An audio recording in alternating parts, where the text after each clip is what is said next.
Completely safe to use around children and pets. Make sure there isn't any standing water around for those mosquitoes to lay their eggs in. On warm evenings, bring a fan outdoors. The breeze will do double duty by cooling you down while blowing away uninvited pests. And lastly, attract natural predators. Let spiders weave their webs around your garden, and they just might end up doing all the bug catching for you. Other mosquito-loving friends include birds, bats, frogs, turtles, fish, and dragonflies. I'm Kathy Isom, Southeast AgNet. When it really counts, depend on the source for the latest weather updates, keeping you ahead of the storm. 96.3 FM, 1370 AM, The Source. Today will be mostly sunny with a high of 89 to 93, then mainly clear this evening, low tonight 64 to 70. Mostly sunny on Thursday, high 90 to 94. Then Friday we'll have a sunny to partly cloudy day with a thunderstorm in the area late in the afternoon. High on Friday 90 to 96. Sunny to partly cloudy Saturday, high 90 to 93. Thunderstorm in the afternoon on Sunday. From the Florida Weather Center, I'm Holly Holdren. The Ocala Golf Club, one of Ocala's premier golf courses, from its pristine 18-hole course layout to its amazing pro shop. Jason Linhart and the staff at Ocala Golf offer everything that you need for your golf outing. That's the Ocala Golf Club. Experience country club style golf at municipal prices. You won't go wrong with the Ocala Golf Club. Call them for a tee time today, 352-401-6917.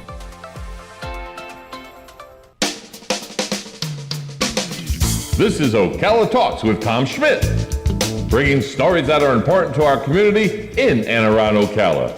Plus, of course, a splash of sports as well. Now, here's your host, Tom. Welcome back to Ocala Talks on a Wednesday.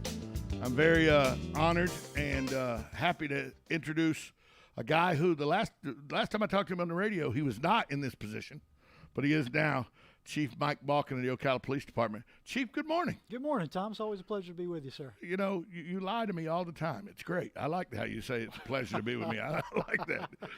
You know, love being here. Your predecessor would always tell me, "I'm here because somebody told me I had to be. I really don't want to be here." I'm here because I love you, Tom. But he would never say he loved me. I don't know. He's What? So Mike Balken is the new police chief. I say new. It's been since November, I think. Yes, sir. About 6 months. About 6 months. So your first 6 months, is it any? You were the deputy chief up until the tragic airplane accident that took the life of Chief of Police Greg Graham. So you became the new chief.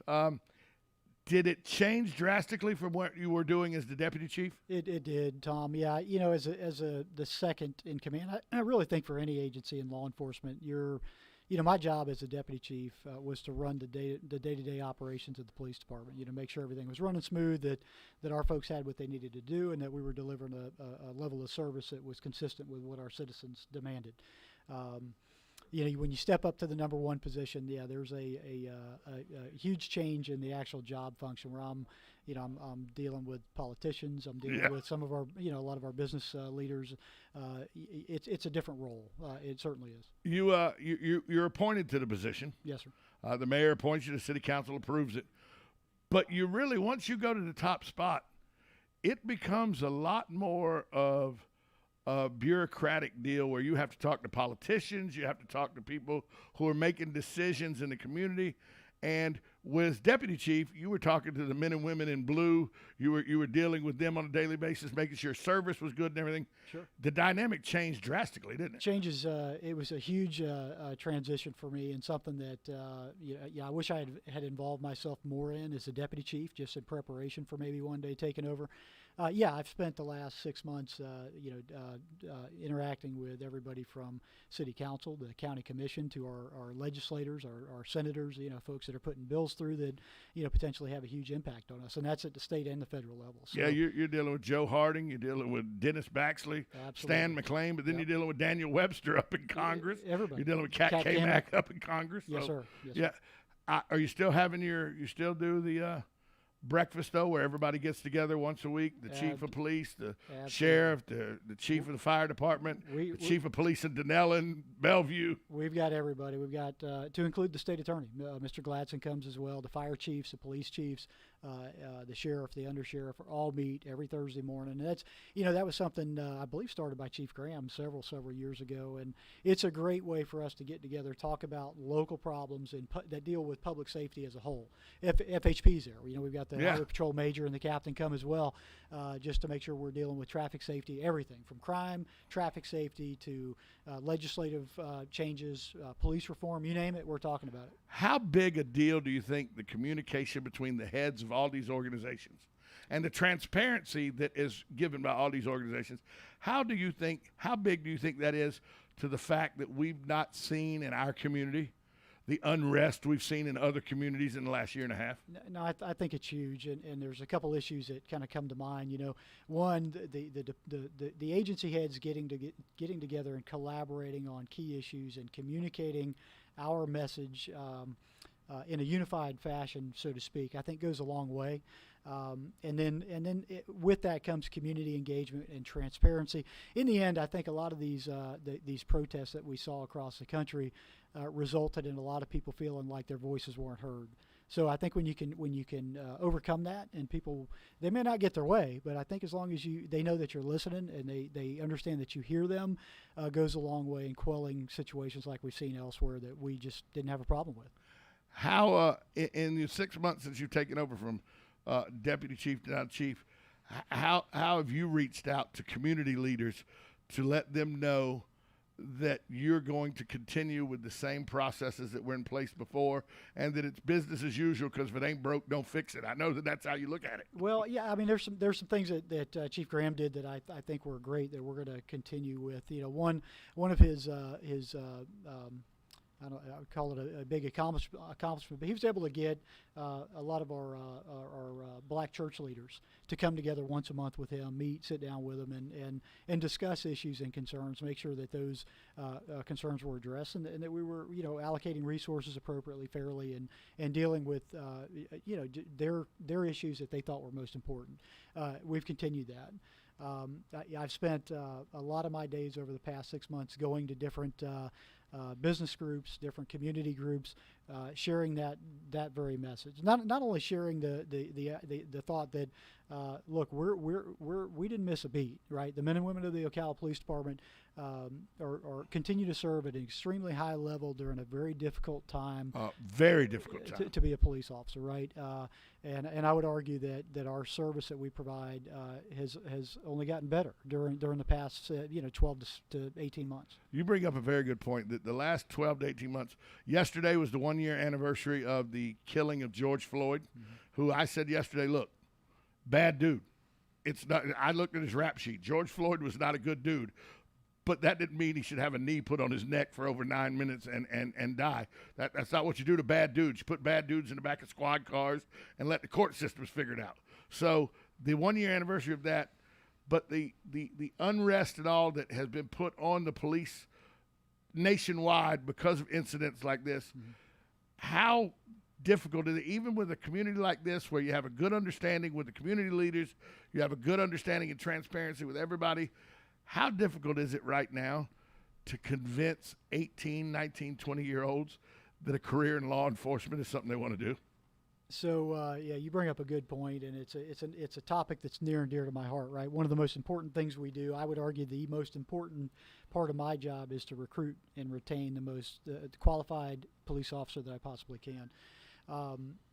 It's with the anti-police sentiment across the country, I would argue even knowing that Ocala is an incredible place to be a police officer, right? We enjoy much better than a lot of places, much better than most places, I would say. But we enjoy a tremendous amount of support from our community. But with that said, I look at I put myself in the shoes of a 19-year-old kid watching the news, 11 o'clock news at night. I don't think that the first thing they think of when they change the channel is, I really want to go out there and be a police officer. So, it's telling our own story and sharing our message, I think, is important to counteract a lot of those some of what I would consider sensationalized news stories from very isolated geographic areas. Now, I know your officers never ask for kudos. They never ask for publicity. Mm-hmm. But how important is it? You see it every now and then on Facebook or Instagram, but the times you see it means that it happens a lot more than the times you see it. How important is it that your officers go out and they throw footballs with kids in the community and they play basketball with kids in the community, and people go, they're on duty? They should know. To me, that's exactly what they should be doing when they're on duty, is create an atmosphere where the youth of tomorrow, the youth of today that are adults tomorrow, have a good relationship with the men and women that are on the streets on a daily basis. Yeah, that's community engagement 101, right? The goal is to it's not a publicity issue for us. It's not a kudos, hey, great job. The goal is for an officer to get one-on-one with a kid out there in the community and help them understand that we're the good guys. When something bad happens, you run to us. You don't run away from us. We're there to help you. So it's incredible. It's incredible what they do day in and day out. Our officers are out there every day doing things like you've seen recently, throwing footballs, playing basketball with these kids. We've got a basketball tournament coming up. I think it's next week or the week after, where we're engaging the community. We're probably going to get beat. Our team will probably get stomped in a good game of basketball. But, hey, it's about community engagement and really getting people to understand that, look, I'm a human being first. I'm a citizen second. I'm a cop third. Right. Right? But I get to be all of those things just like you do. Yeah, I'm a person first, citizen second, radio guy third. I'm not a radio guy first. Right.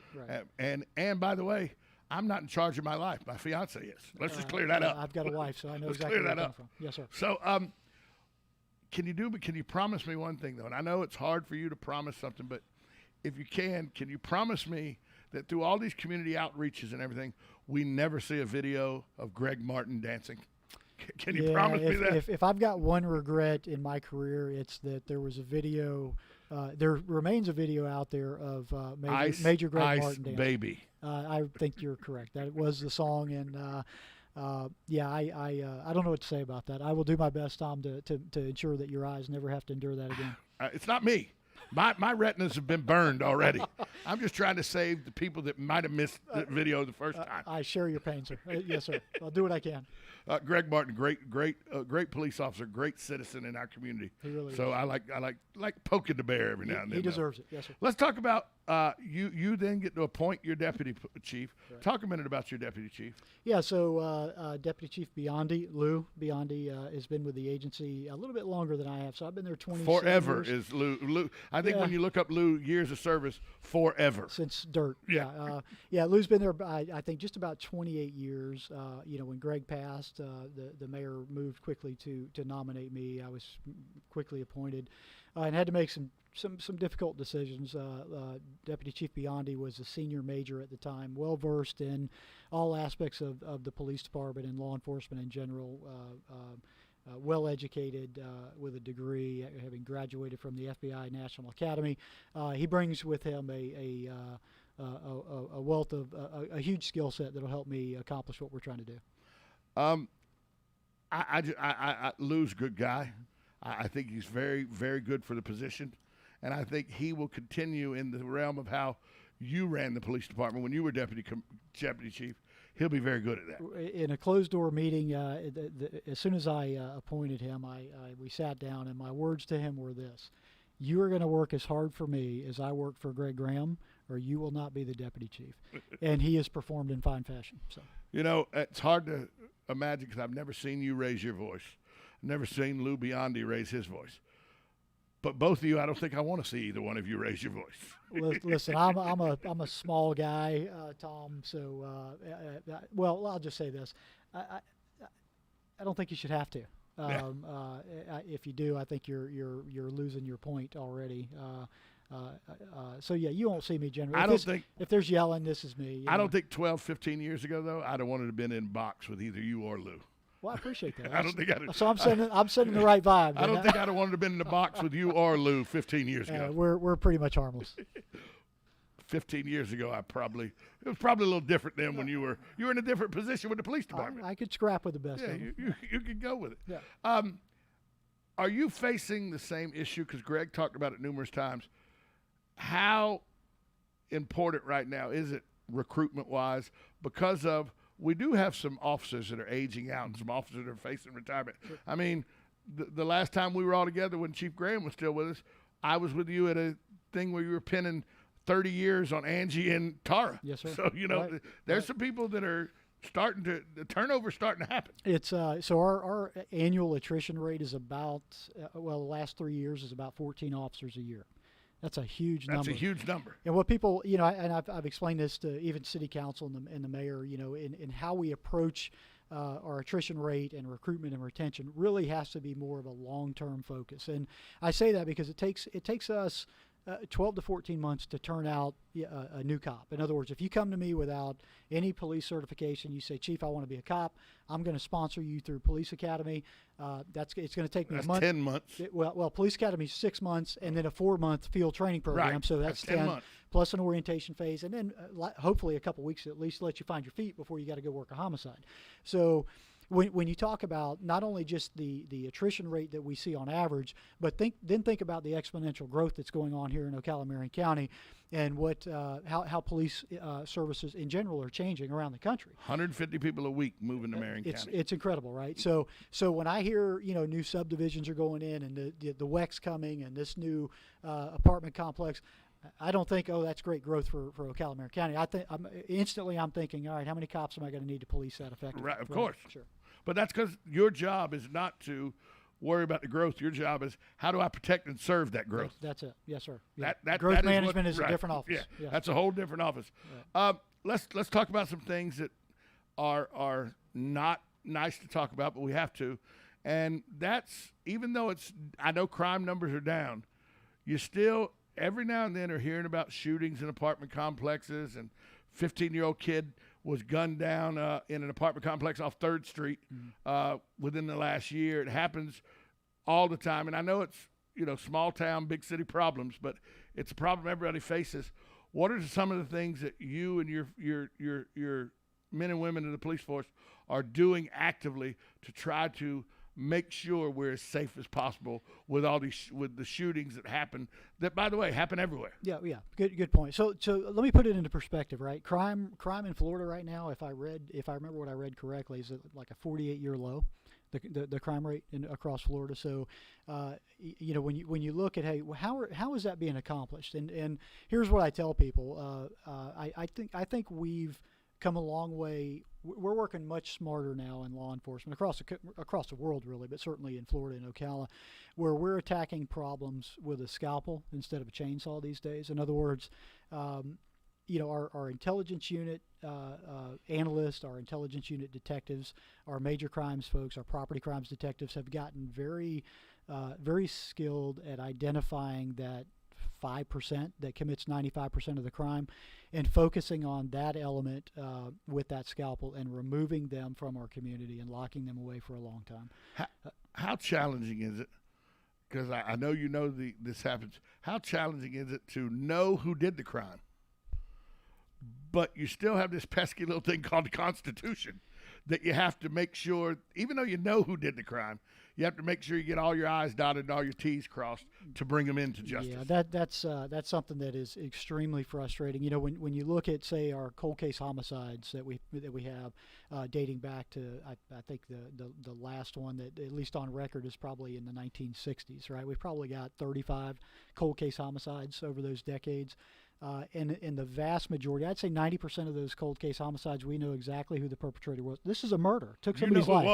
Who it was. Because witnesses were less than forthcoming, or there were the case wasn't jury friendly, whatever you want to call it. That case was never able to be prosecuted. It's extremely frustrating. And when you move forward and you look at what's going on currently, we still face those same problems, right? We still have a certain population out there that just may witness a crime, to include a murder, and they're just not going to come forward and serve as a witness to that crime, or the evidence may not be there. The juries nowadays, they watch CSI and they want DNA on everything you do, and by the way, they want it back in before the commercial break's over, and that's just not real life. Right? Yeah, they want you to wear club clothes in dark labs and solve crimes in an hour. And solve it on the 2 minutes 2 seconds. Right, Make sure that DNA is back. So it's what the jury requirements, I would argue, are problematic for us as well. So yeah, a good point to bring up. How important is the SRO program and the participation by the Ocala PD in the SRO program so that young children, middle school children, even high school children can see that police are human? Yeah, it's funny you brought that up, because that goes right in line with our recruitment efforts, right? And I asked that question just a couple of weeks ago. I said, hey, why aren't we seeing more recruits coming out of our high schools, right? I mean, there's a certain percentage of kids that are going to graduate high school. They know they're not going to go off to university or go out into the military. Those are people we need to be grasping a hold of, and we're going to be working to do a better job of doing that. But I think it's extremely important.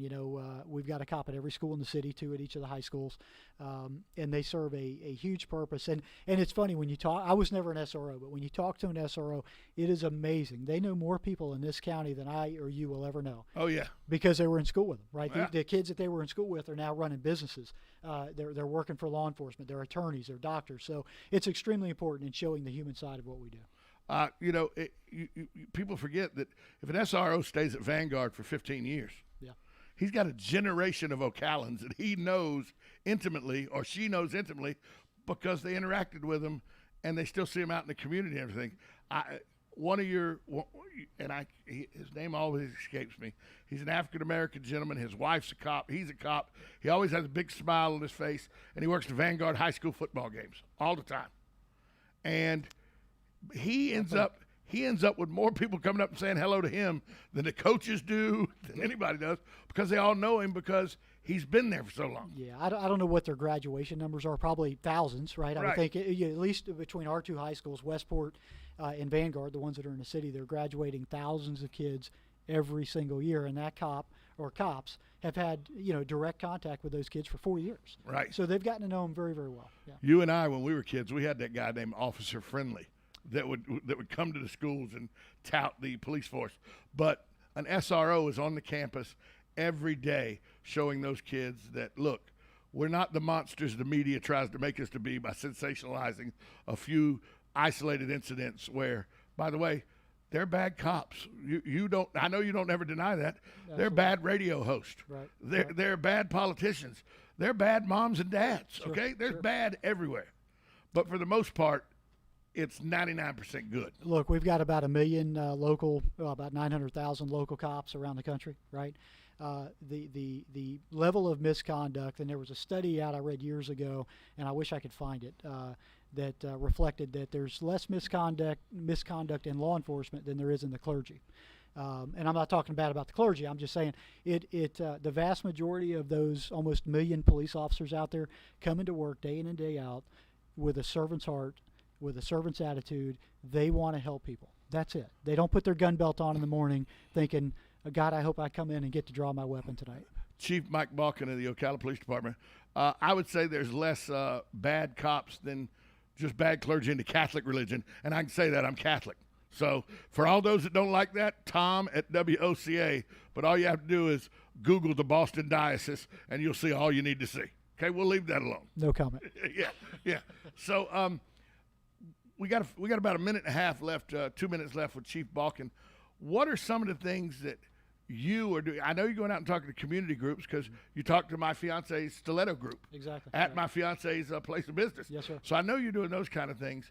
Is that something you're going to continue to do 365 days a year, year-round? I've got a brutal schedule, right? That's one thing I learned about being the police chief. My secretary, my administrative assistant, Susan, does an incredible job of filling out my calendar, winding me up in the morning, kicking me in the butt, and I go all day. You're like the Energizer Bunny. Just go. Yeah. So, but as much as I love talking to those groups, I do have to remind myself that I've got a police department to run with 300 some odd people, 309 employees that deserve my time as well. But I'm going to continue to do that. I want to continue to be part of this community and make some positive changes, not just in law enforcement. And I want to talk about this real quick because I know we're running out of time.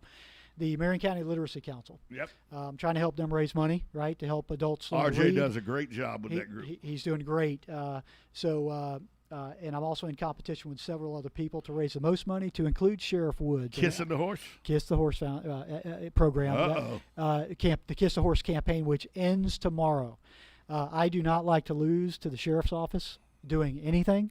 So if there's anybody out there that wants to donate before I'm done tomorrow, please reach out. We've got the link on our website, as does Ocala Style Magazine, who's helping me out tremendously. So anybody that give $10-$20 would go a long way to help anything to make sure Billy can't for 365 days tell you he beat you. Gloat, exactly. Yeah, he will gloat, and he will gloat. Billy Woods is not above gloating. I don't know if I've ever seen him gloat, Tom. Yeah. Maybe it's because all you see him do is gloat. You don't know the difference. Maybe so. No, I love my pal to death. He's doing a great job. Do not pull me over, Sheriff's Department, because I made fun of Billy Woods. Okay, don't listen to the sheriff. Mike, thanks so much for joining us. Anytime. And, I'll give you, like you said, you're so busy. I'll say, hey, give me 3 or 4 days, and then we'll work around your schedule. Listen, I'm always available for you, Tom. You did a great Thanks. job. Mike Balken, the Chief of Police of the Ocala Police Department. Coming up next, American moms. I mean, hopefully they're both here. One of them, I think, got threatened with arrest or something. I don't know. I have no idea, but we'll find out next on American Moms right here on 1370 AM, 96.3 FM. This is WOCA, The Source.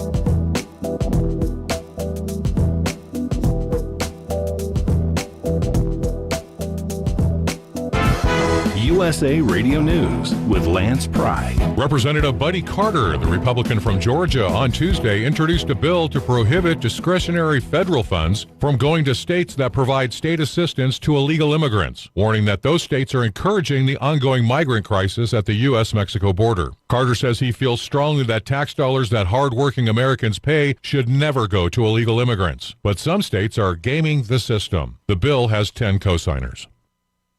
California's embattled Governor Gavin Newsom has been ordered to pay $1.35 million